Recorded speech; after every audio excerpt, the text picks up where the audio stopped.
And yeah, so like I said, just settle down in your meditation posture. Make sure you feel comfortable. Make sure your body feels supported. You don't have any tensions. You don't have any pulls. So I think it's important, just when you sit, that you kind of just sit in a way that your body feels naturally at ease. I think we all know the image of the yogi sitting in lotus position, but I think very few people actually are comfortable in that position. So yeah.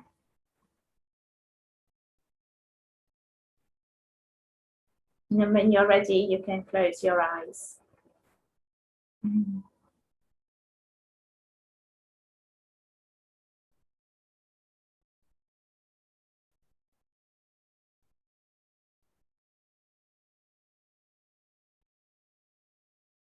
Then just as we become a little bit more still,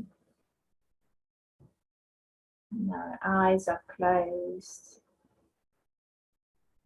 I want you to listen out, listen to the sounds of the world, listen to what is going on around you. Maybe there's a traffic noise you can hear. There's a blackbird singing outside your window. And there's sounds of voices of your neighbors or the people you live with. Just getting a sense of the environment, the context you're sitting in.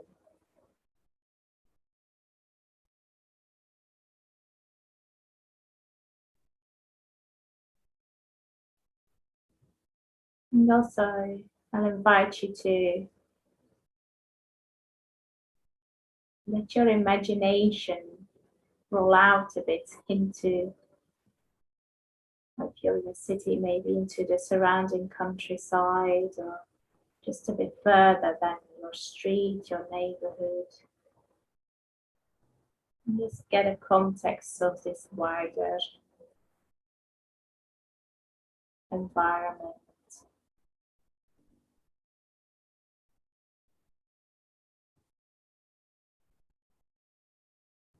I always find it very, I'm just going to use the word grounding when I do that, when I remember where I'm sitting.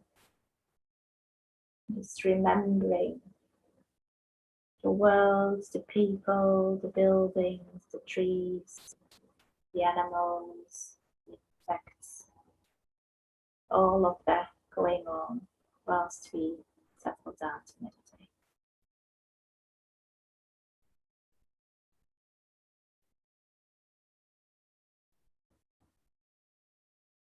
And we just start noticing the support of the earth beneath us.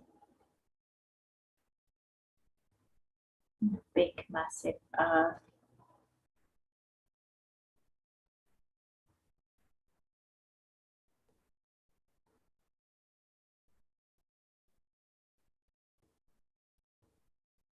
It's holding us.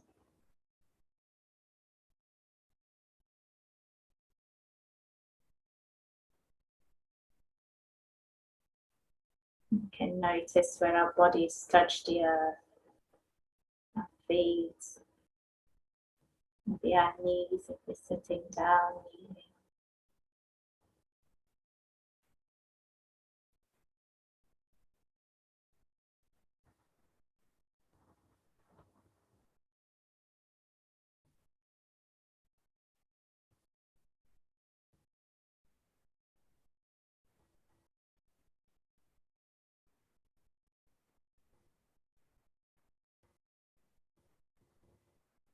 And then you can also notice the sky above us, the evening sky.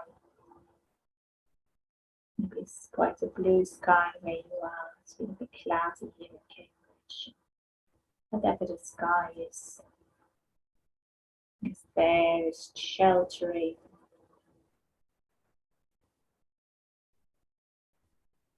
You can maybe notice a natural drawing upwards of your crown to the sky.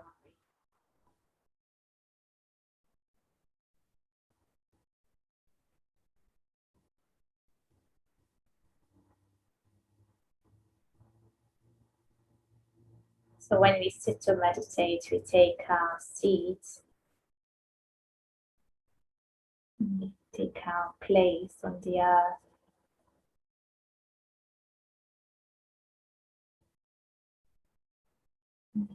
Earth beneath us, the sky above us, the world all around us.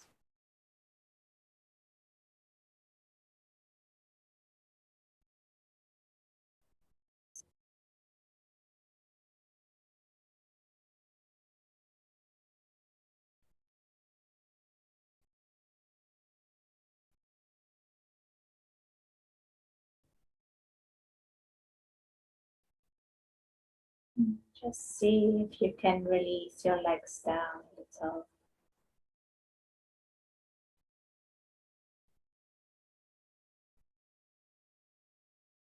Releasing any tension.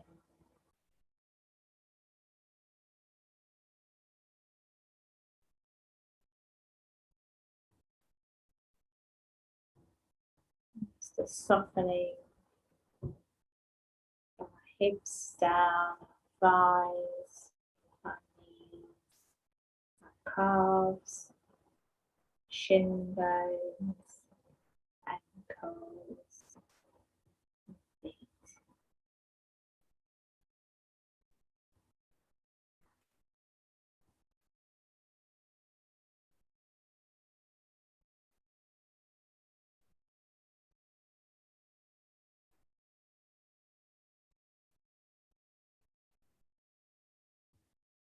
And then see if you can soften your face. Just gently ask the question to your face. And soften.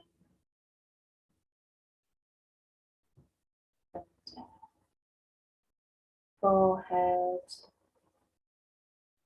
eyelids gently closed, eyes sinking back in their sockets, jaw relaxed.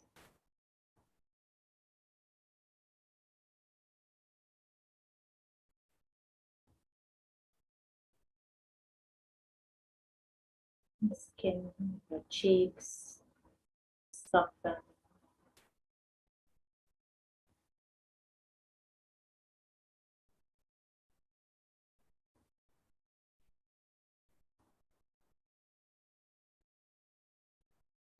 Just getting a sense of what is alive in your body in this moment.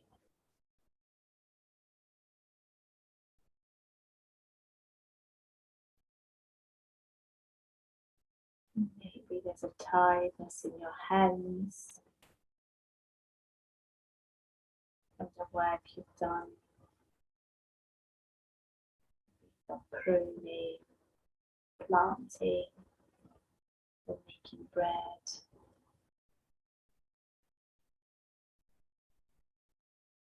Tiredness,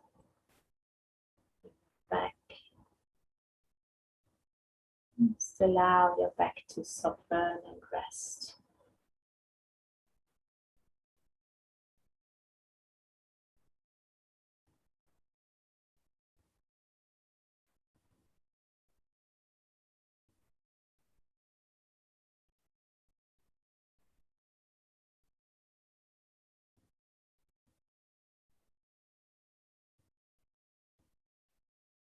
As we sit still, we can start tuning into our breathing.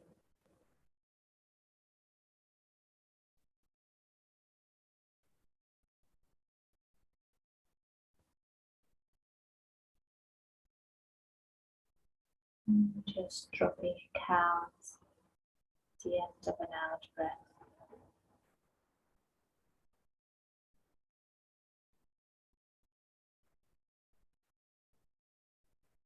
Breathing in, breathing out.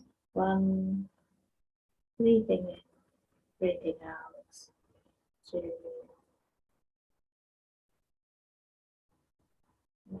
10, you start from 1 again. Just do this in a very relaxed way, not changing your natural breathing.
So we're not trying to change our breathing, we're just gently paying attention to the breathing.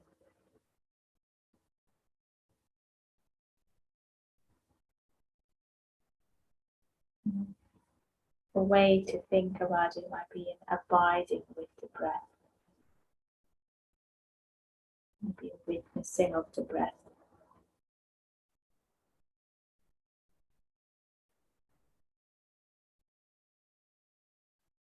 We don't need to do anything, our bodies know how to breathe. We can have confidence in that, confidence in the wisdom of the body. It knows how to breathe.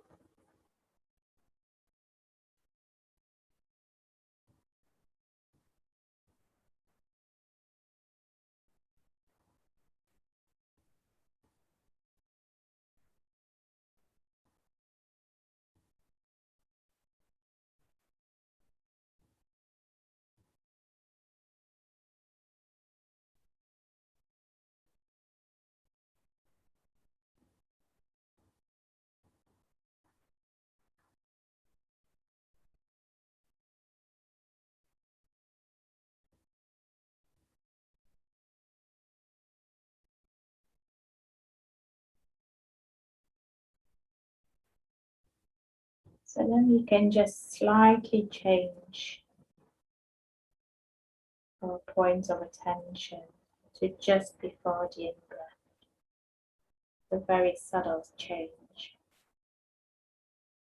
And just drop a count just before you breathe in. So 1, breathing in, breathing out. 2, breathing in, breathing out.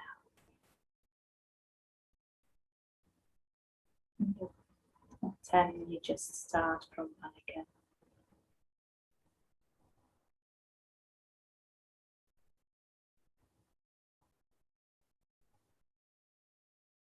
So again, do it in quite a playful, relaxed way. No one's going to ask you how well you did after your meditation. It's just a little help for you to notice when you're drifting off.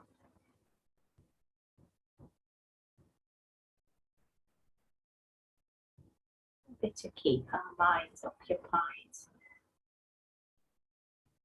So just do it if you find it helpful.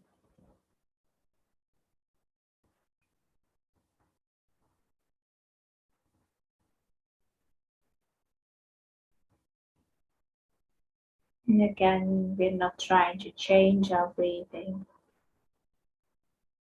Our body knows how to breathe. Nothing needs to be changed.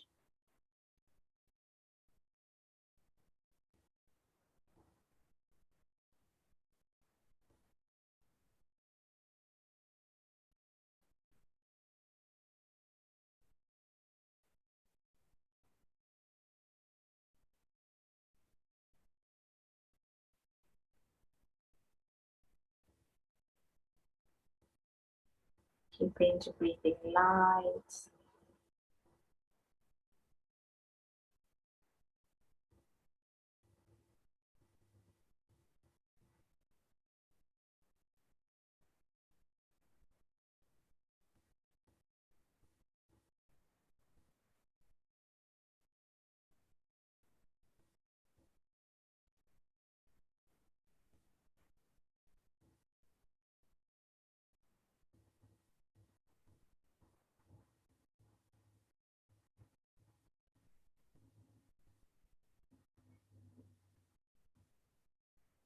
And even though you're paying attention to your breathing,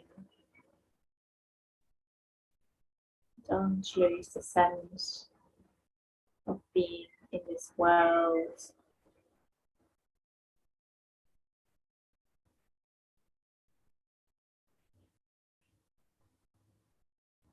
And try to keep an awareness quite broad. So dropping the counting. And just follow the breath as it enters our bodies.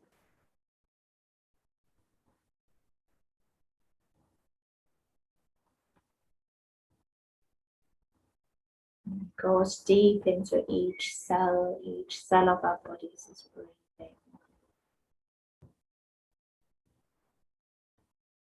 And then the breath leaves our bodies back in the so-called outside world.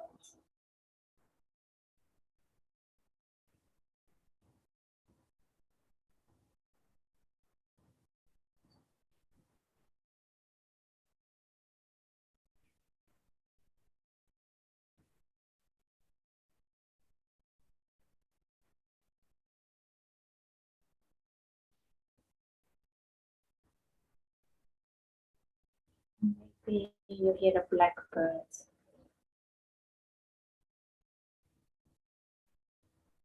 The birds. And just remind yourself that they too are breathing. Trees are breathing. Breathing bodies and breathing worlds.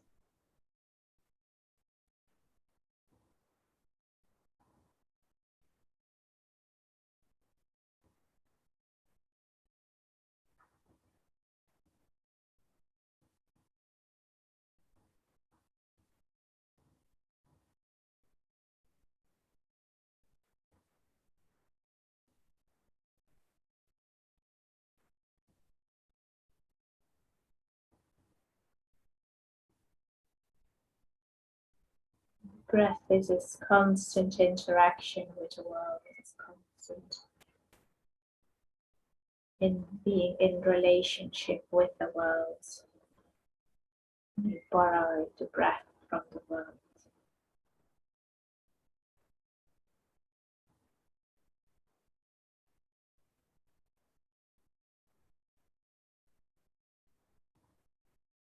Just relaxing into your natural breathing.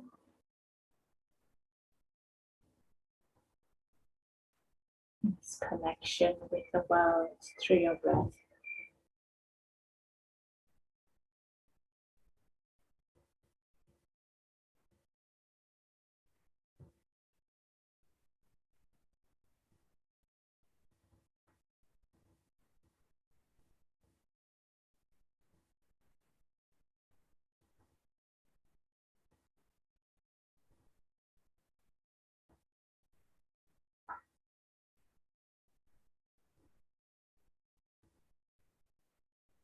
Just before we move into the final stage of the mindfulness of breathing,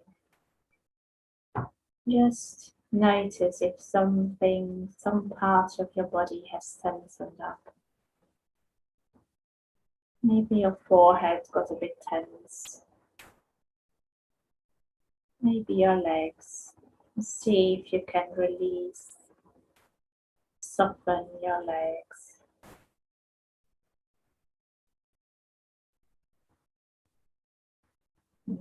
Allowing the earth to support you in your practice. Maybe softening your back.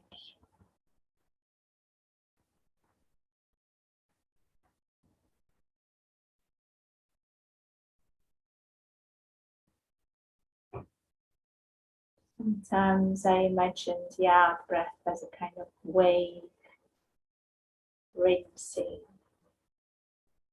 my back from the top of my spine all the way down to my tailbone.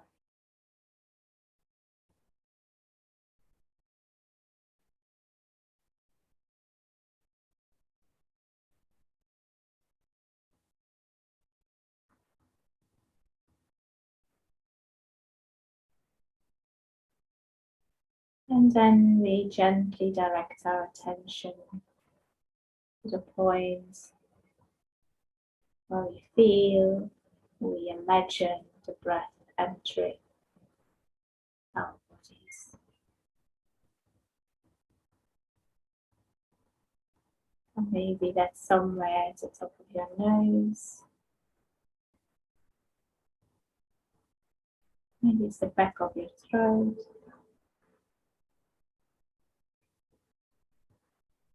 And maybe it's somewhere deeper down your body, your diaphragm, your lower belly.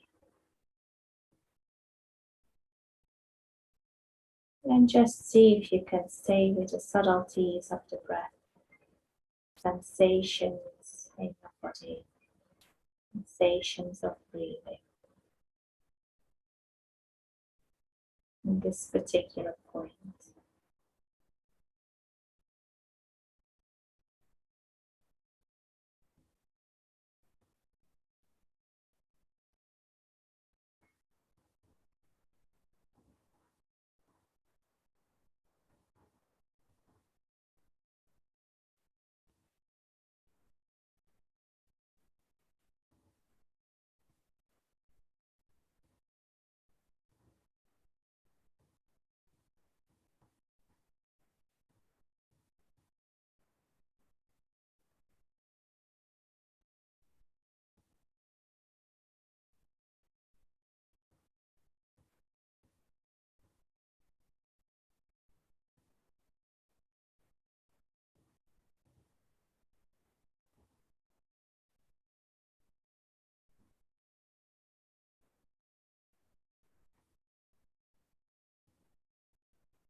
And then just for the final moments of our practice together, I just invite you to let go of all efforts.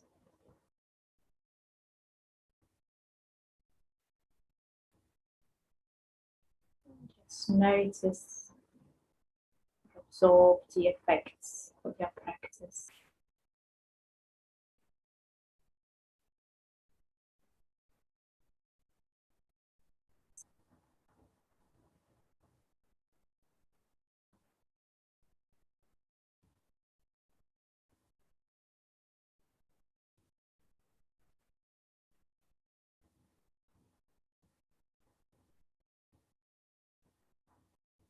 If you become a bit more inward, you have turned more inwards, just see if you can start listening to the sounds around you.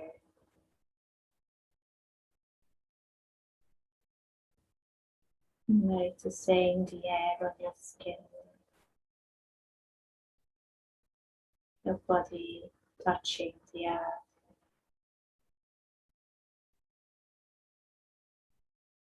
remembering each other, to sit together.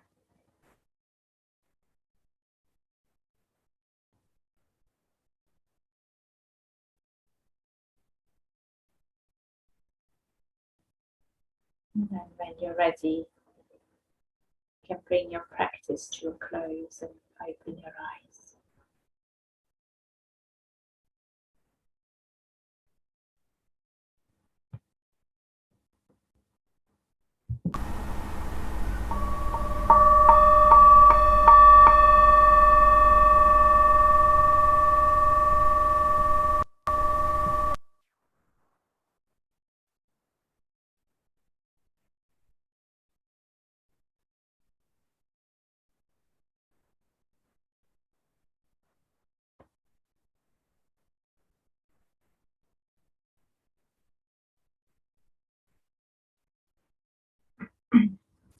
So, I think a few weeks ago I spoke, or I mentioned, and I want to say episode, but that sounds a bit funny, a part of the story of the myth around the Buddha's enlightenment, and it was the part where he has a memory of his childhood, sitting under a rose apple tree and feeling very blissful. And tonight I want to kind of bring out another part of that story. I think for me personally, it's a story that I very, very much like. I suppose it's one of the few stories, myths from the Buddhist mythology that I just find myself coming back to again and again over the years. So in this part of the story, we're a bit further along, and it is said, so this is supposed to be like just the night before his enlightenment, and in the story he is I suppose you can say attacked by Mara. So Mara is the kind of well, a bit like it's said to be the evil, the evil one in the story. So I think in the Western mind, I think we could think of it as, you know, our self-doubt, our kind of, you know, just our own self-sabotaging parts. That is Mara. And so in the story, he's attacked by Mara, and Mara kind of brings several different you know, weapons, one could say. He tries to basically derail the Buddha, or, you know, the Buddha to be, and try to kind of, you know, the Buddha sitting there with a lot of determination. I mean, he's by himself, so he needs to be a very resourceful man, I think. So he's sitting there by himself, and then he's kind of having these waves of, like, you know, distraction and self-doubt, I suppose, and in, you know, the last weapon Mara uses is he's saying, so who do you think you are that you can just sit here? And I think for me personally, that is a very strong, I really recognize that voice of who do I think I am, you know, sitting here talking to you all over YouTube. And what the Buddha does, which is really interesting, so the Buddha does not kind of go off and starts eating chocolates because he thinks everything is not, you know, it's not worthwhile anyway. Or, you know, he doesn't kind of go and start watching Friends for the 500th time in his life. He actually stays sitting. And what his response to all of that is he touches, so I'm just going to read this bit out because I think it's really beautifully written. So with his right hand, he touched all parts of his body and then gently touched the earth. And at that moment, he utters this verse: this earth, the home of all beings, is impartial and free of malice towards everything which moves and does not move. Here is the guarantee that there is no deception. Take the earth as my witness. So that is his response to self-doubt. So he touches all parts of his body, and then he touches the earth. And I spend a lot of time thinking about that image because I think it's a very powerful image. And the fact that he said that he does it gently is one important bit. But then it's like he touches himself first and then touches the earth. So there's this kind of reassurance or something of like, this is real, you know. It's a bit like we do this, like, well, we can't quite believe it. It's like, oh yeah, it's real, you know, we touch our bodies. And for me, it's very much an image of when we sit down to meditate, it's something we do with the whole of our body. You know, we kind of often, I suppose often we enter into learning meditation in a way trying to fix ourselves. It's a bit like we kind of noticed we're not good enough, and we kind of take up meditation to try to improve ourselves. And I think in this image of the Buddha is actually is kind of going against that, isn't it? It's like he realizes that this body, this life he has, this way he is just fine, and he touches the earth in a kind of a gesture of confidence in, you know, I can do this, without, you know, like not an egoistic I, you know, but a kind of, you know, a really grounded confidence and a groundedness in a confidence in his body. So meditation is something we do with our the whole of our body, and I think this is so we're not trying to work something out in our minds when we meditate. We really, it's an experiential practice. Meditation is something we experience. You know, we're sitting in our bodies, in rooms, in worlds, in houses. You know, there's people around us, there's noises around us. All of that, you know, is going to influence you know, our experience. It kind of enters our senses, isn't it? You know, the world around us enters our body, and that's fine, I suppose. That's what I'm trying to say. So we're not kind of trying to kind of do some exercise up here and kind of suss everything out and get some kind of really, you know, kind of high up transcendental experience. Actually, you know, with doing it with our bodies. So that's one part, one reason why we need our bodies. And I think the other reason, the other thing, so the other part of the story is, so he touches his body and then he touches the earth. And I was thinking about this a while ago, and you know, it kind of, the story then goes on about the Buddha, and then he kind of starts to recollect his previous lives, and he starts to see all these distant universes, and it all gets like really kind of quite, I don't know, maybe a bit science fiction or something, you know, kind of quite grand. And I'm not a really grand person.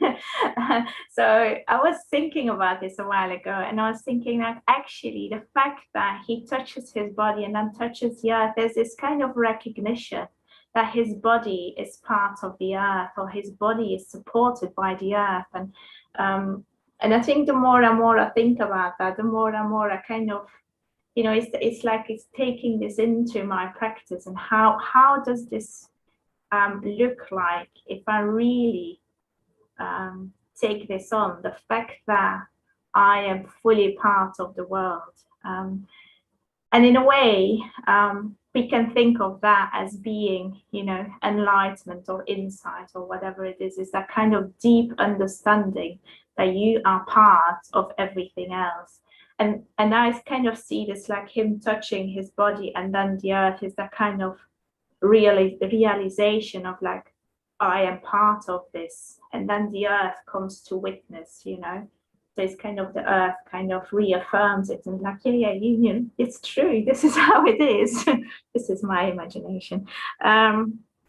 But yeah, so so we are not different from this world, and I think that that is a different way of looking at the Buddha's message, I suppose. You know, we are not different from everything and everyone around us, and I think, I mean, I'm not a big activist.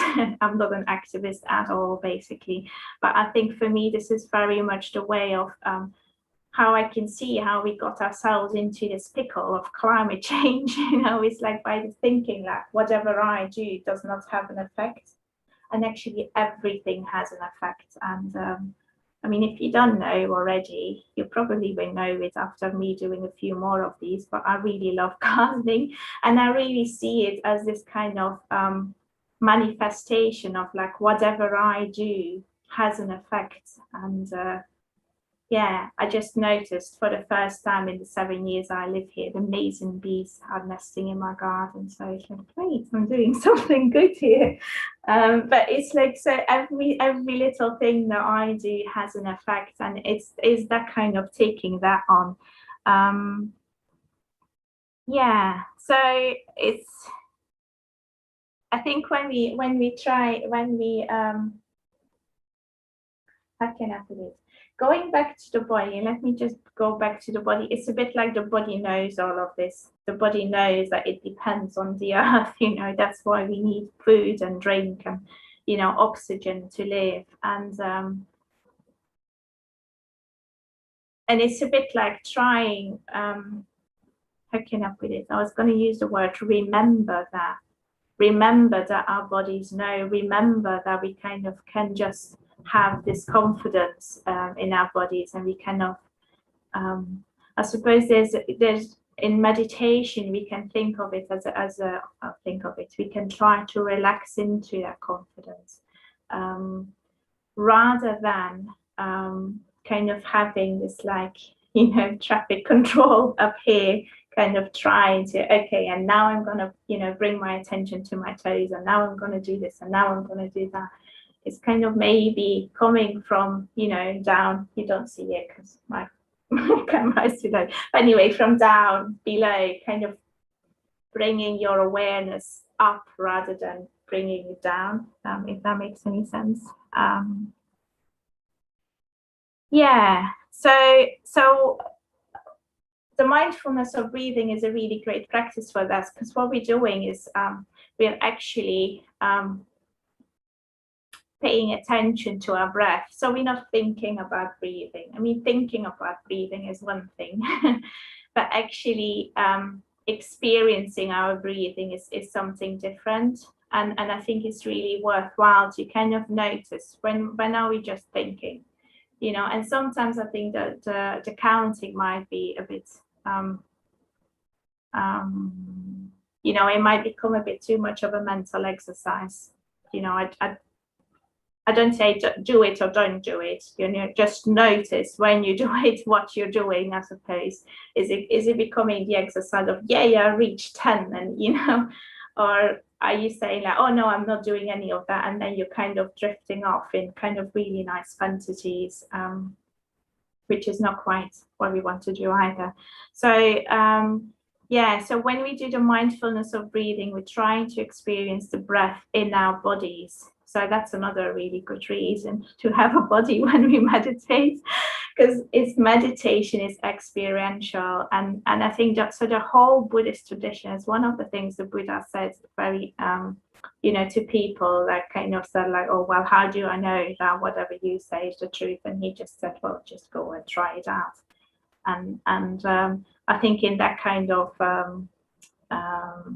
you know, I kind of want to continue that, I suppose, you know, like don't take anything what I say for, you know, for a truth. Just, you know, try and see for yourself, and see, you know, when you do the mindfulness of breathing and you do the counting, you know, how does it affect you? Is it helping you? And for myself, I know sometimes you know, it is exactly what I need, you know, because I'm really tired, and that count is kind of just keeping me with my experience. So Yeah, so we need this this body to kind of actually physically experience our breathing, and I think this is another really important thing, is like for the body, like breathing is very enjoyable. Like the body kind of loves breathing. It's kind of what it's made to do, I suppose. And I think often, you know, we might experience getting quite bored during the mindfulness of breathing. I think some people like Metta Bhavana a bit better because we kind of have the other friends and we kind of, it's all a bit more animated, and mindfulness of breathing can get a bit dry. But I think it's really important to kind of remember that the body loves breathing, it enjoys breathing. So there's like a real kind of sense of enjoyment. And I really believe that there's a sense of, you know, it's like you're tuning into like, oh, I'm part of this world, I'm part of this universe. It's really unique. Well, look, planet Earth, let's not keep it a little bit closer than universe, but planet Earth, you know, that has this really funny, you know, thing called oxygen, and no other beings could live the way we live. You know, it's like, because we really need all this oxygen and all the rest of it. So it's kind of just like enjoying, I suppose, the fact that we are part of this beautiful world, and our bodies love, you know, they love being breathing. Yeah. And I think just a final thing, and then we'll just open up for questions and maybe reflections of you guys. But just a final thing I want to say is that when we are trying, you know, we talk about this thing called awareness of becoming, you know, mindfulness of breathing, and what we're trying to do is actually becoming mindful of the breath from the perspective of the body. So again, it's kind of taking it out of our head and our, you know, cognitive mindset into, you know, into our bodies. And yeah, I just really, I haven't figured out how that really how all of that works, but I think it's a really important thing, you know, because it's not the idea of breathing, it's actually how is it for our bodies to breathe. And you know, and I think it's a joyful thing. Sorry, it's an enjoyment. It's a joyful thing. Yeah, I think I'll leave it there and see see if anyone has any remarks or questions or reflections, or yeah, anything you like to share. Do write it into the chat box. Be nice to hear from you all.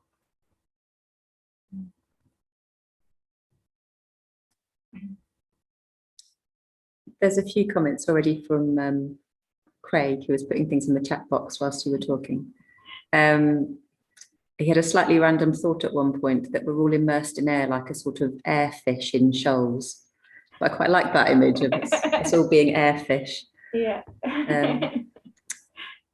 And he's asked also about, in the future, he'd like a session dedicated to a female enlightened Buddha. What I've heard so far is quite male-centric. So yeah, well, I think the body is, I suppose the body can represent the more female part of our experience. I don't know. You know, it's a kind of the more nourishing, you know, like the earth goddess, you know, the body is made of earth, so we can like yeah, think about the body as being, you know, like a bit like counteracting the kind of intellectual mind, you know. The body is kind of the other side of that. But yeah, I mean, I'd be very much up for talking about female Buddhas. I think two of them at least play a very important part in my life, so my practice. Yeah. I think, yeah, sorry, just one more thing, because we need to be careful when we talk about male and female, because this is a very, like, in a kind of archetypal way. We're not thinking about literally male or female Buddhas. Yeah, anyway. We'll keep that for that discussion in a few months' time. Jeanette says, thank you, Satyapara. I've been stuck in my head for the past few days, and what you said tonight is exactly what I needed to hear. Yeah. Well, I was thinking of you sitting in your garden, Jeanette. Yeah.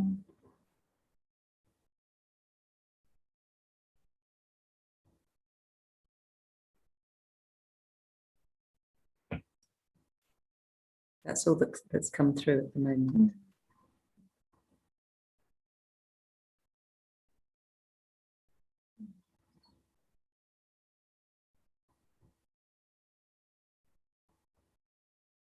Just yeah, just thinking a bit more about the body, and I think like the body is also very important in how can I put it? We need to. I was talking about this a few weeks ago in the journey in the guide course that we did on a Saturday morning, and I know some of you were there, talking about the imagination, and I think it's a bit like we need the imagination to kind of connect with our bodies to kind of get a sense of who we are and where we're at and what's going on with us. And I think it's and so there's like this really important link between our bodies and the imagination as well, and the kind of the fact that if we do not have have imagination or cultivate a sense of imagination, we kind of pretty cut off, and we can't get in touch with how we are, never mind, like we can't bring awareness to our own experience, never mind bringing awareness to anyone else. I think that there's an important link there as well with the body and the imagination, and I also think like the body is often like a bit this middle way, isn't it? It's a middle way between heaven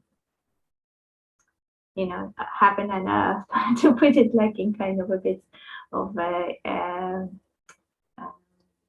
universal terms or something. It's like the body kind of, it knows how to navigate, like the body kind of knows how to do a whole lot of things. And it's a bit like with our mind, we get stuck so often because we can't think our way through it. And if you come down into your experience, and it's like there's a relaxing and an opening up. Anyway, might have just been a bit too much of a waffle. Paul says, thank you, Satyapara. I benefited from the meditation tonight. And I also really like the imagery evoked by our connectedness to everything else through the breath. Yeah. I think that's anyway. I think that's a way to take the mindfulness of breathing out of a kind of mechanical kind of paying attention to your breath, trying to kind of feel the connectedness. And Roberta says, thank you. I've not meditated for some time, but once again, I could see a bright yellow gold light as I meditated and focused on my breathing. Interesting. Yeah.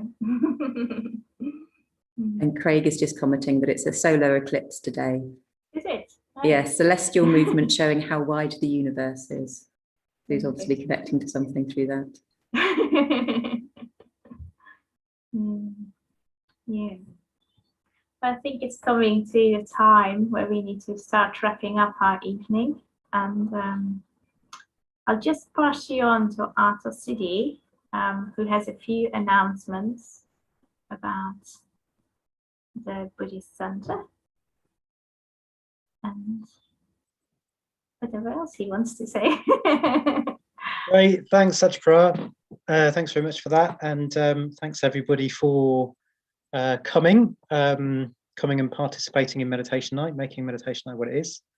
I've been away for a few weeks on solitary retreat, but it's nice to be back and at least hear your names, sort of be with you in some sense through this Meditation Night. And so just to let you know a few things that are coming up. So there's a meditation day coming up in person, all being well, awaiting confirmation, as we are on everything.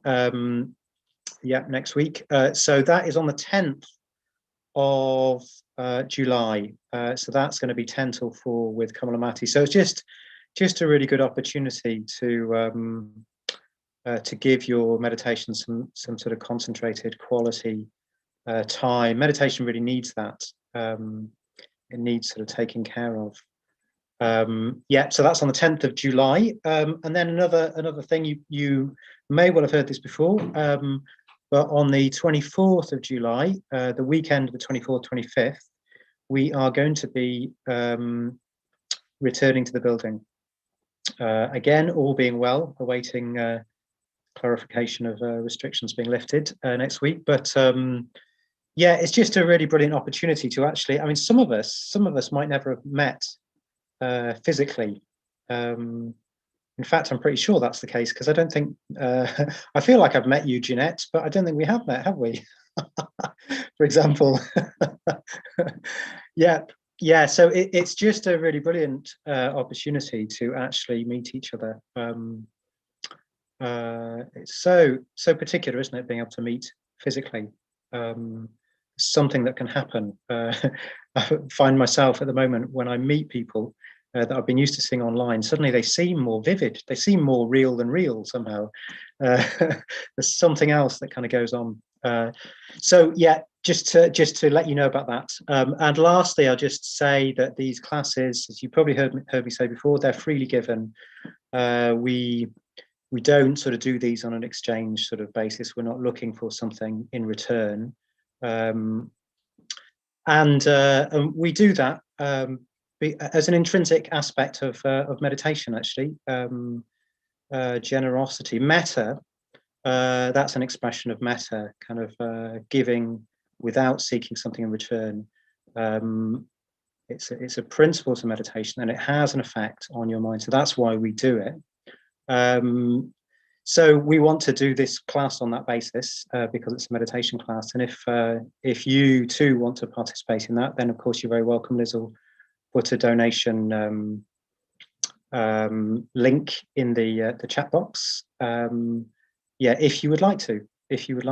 There's no pressure but do it to explore what effect it has on your meditation. Great. So very nice to have you with us, and wish you very, very well for the rest of the week. And we'll see you again next meditation night, next Thursday, if not before. Okay, take care. Bye-bye.